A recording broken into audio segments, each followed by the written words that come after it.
जय श्री कृष्णा। राधे राधे।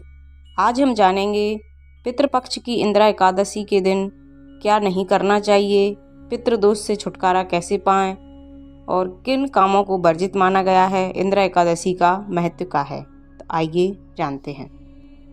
अश्विन मास की कृष्ण पक्ष की एकादशी को इंदिरा एकादशी के नाम से जाना जाता है। पौराणिक मान्यताओं के अनुसार इंदिरा एकादशी का व्रत एवं पूजन करने से साधक के सभी पापों का नाश हो जाता है और मृत्यु के बाद उसको यमलोक की यातनाएं नहीं सहन करनी पड़ती, बल्कि उसे स्वर्ग की प्राप्ति होती है। इस व्रत का पुण्य अपने पितरों को देने से, उनका निमित्त इस व्रत को करने से उनको सद्गति प्राप्त होती है।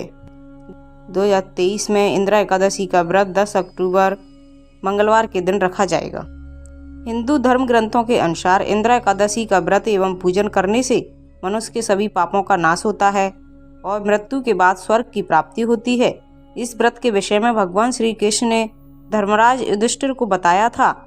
इस एकादशी का व्रत एवं पूजन करने से साधक को अनेक यज्ञों के समान पुण्य फल प्राप्त होता है। धार्मिक मान्यताओं के अनुसार इंदिरा एकादशी के दिन व्रत एवं पूजन करने से पितृदोष से मुक्ति मिलती है, पितरों को सद्गति प्राप्त होती है। अपने पूर्वजों के निमित्त इस व्रत को करने से या इस व्रत का पुण्य उनको देने से उनको स्वर्ग की प्राप्ति होती है और यमलोक से छुटकारा मिल जाता है। पितरों की शांति के लिए भी इस व्रत को किया जाता है। इस व्रत को करने से मनुष्य को धन समृद्धि की प्राप्ति होती है। आइए अब जानते हैं इंदिरा एकादशी पर पितृ दोष से छुटकारा के लिए हमें क्या क्या करना चाहिए। पितरों की शांति के लिए इस दिन भगवान विष्णु की प्रतिमा के सामने बैठकर श्रीमद् भागवत गीता का पाठ करना चाहिए। इस दिन तुलसी का और पीपल का पौधा लगाने का भी विशेष महत्व है। मनुष्य कर्जों से मुक्त हो जाता है।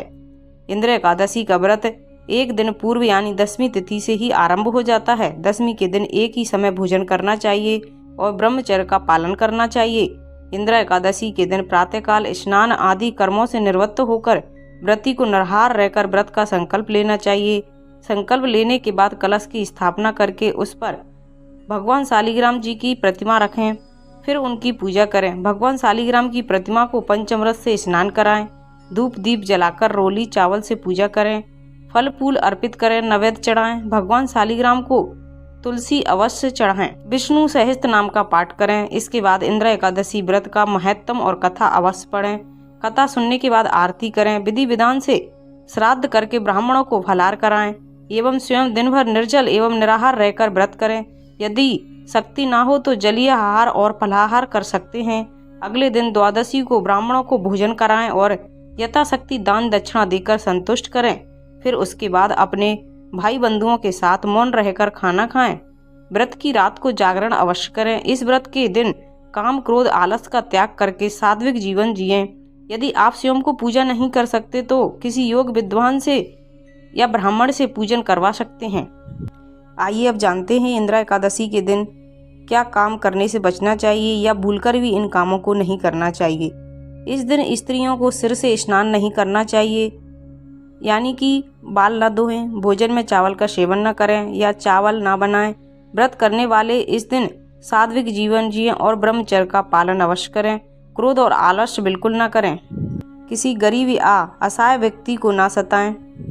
कहा जाता है कि पितृपक्ष की एकादशी, अश्विन मास की एकादशी पितरों के दोष और पितरों की शांति के लिए करना चाहिए।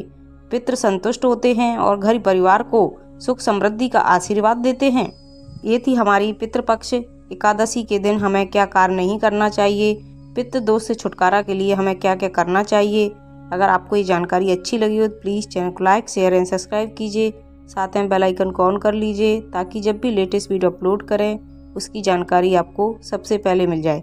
और इसी तरह की कथाओं, व्रत कथाओं को जानने के लिए चैनल को अवश्य सब्सक्राइब कीजिए और कमेंट में जय श्री कृष्ण अवश्य लिखिए। Thank you.